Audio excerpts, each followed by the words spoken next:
అమరావతి అంశం మీదన చంద్రబాబు ఆలోచనలు, పవన్ కళ్యాణ్ ఆలోచనలు, రాష్ట్ర బీజేపీ ఆలోచనలు, నరేంద్ర మోడీ ఆలోచనలకు భిన్నంగా ఉందా? ఆ రోజున అక్కడ నిర్మాణం ప్రారంభమైపోయి ఉంటే ఏమీ కాదు.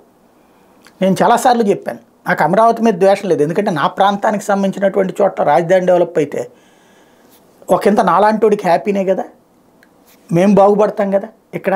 కానీ సమస్య తాత్కాలికంగా ఒక ఇంటి స్థలం ఉన్నోడో, ఒక భూమి ఉన్నటువంటిడో బాగుపడటం కాదు. కనీసం 2-3 తరాలు రాష్ట్రం బాగుపడదు. ఎందుకంటే అక్కడికి వచ్చి ఇండస్ట్రీస్ రావడం అనేటువంటిది ఇంపాసిబుల్. మ్యాక్సిమం బలవంతంగా తీసుకొస్తే వచ్చేటటువంటి తప్పించి పెద్దగా ఉండదు.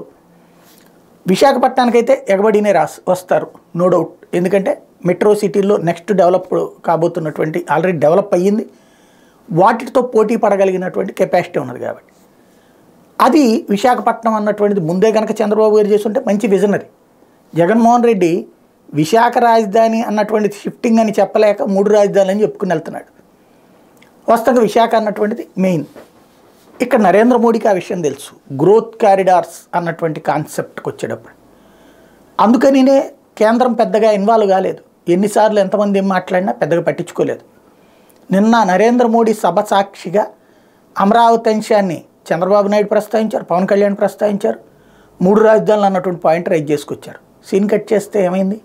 చివరికి అమరావతి వాళ్ళతో అక్కడ ప్లే కార్డులు కూడా పట్టించారు.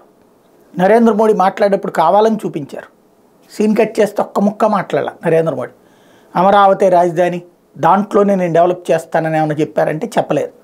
మరి మోడీని కన్విన్స్ చేసి నెక్స్ట్ టర్మ్ టైంకి ఏమన్నా, అంటే నెక్స్ట్ మీటింగుల టైంకి ఏమన్నా అమరావతి అంశం ప్రకటింపజేస్తారా చూడాలి.